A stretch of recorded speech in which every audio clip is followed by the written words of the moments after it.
Unions are meeting management at Ford today to discuss job losses at the company's two plants in Victoria. 440 positions are going at Geelong and Broadmeadows in the face of falling vehicle sales. Reporter Peter Carline is at the Geelong Ford factory. So, Peter, any word yet on how these talks are going? Good afternoon, Ros. Well, we know that the talks are lengthy and they've been quite intense. The priority for the union is to find out exactly when and how these planned job cuts are going to affect workers here in Geelong and also at the Broadmeadows plant. They've described workers on the job this morning as being gutted and say that that's their priority now, is to find out more information so workers have some kind of security and an idea of what they can tell their families about the near future. We also understand that the unions asked the state and federal governments to do more to help the local car industry, and that's also been raised in the meeting. We heard from the Assistant State Secretary of the Australian Manufacturing Workers Union, Lee Dean, a short time ago, and here's a little of what he had to say about that.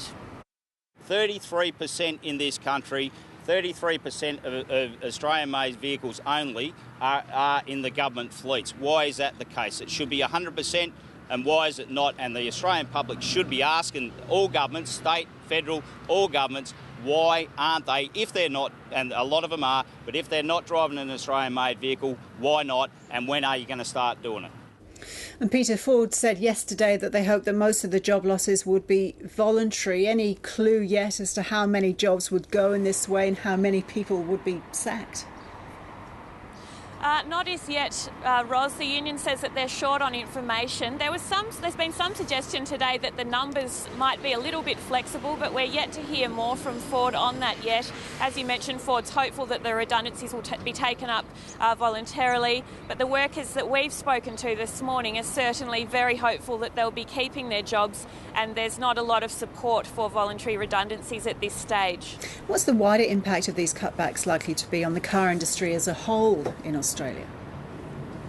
Well, the Australian Manufacturing Workers Union has warned that this is going to have significant ripple effects through the entire car industry in Australia, particularly the car parts manufacturing industry.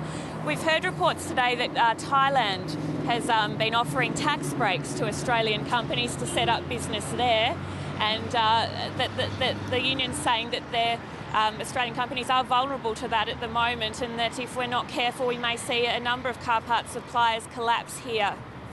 Peter, thank you.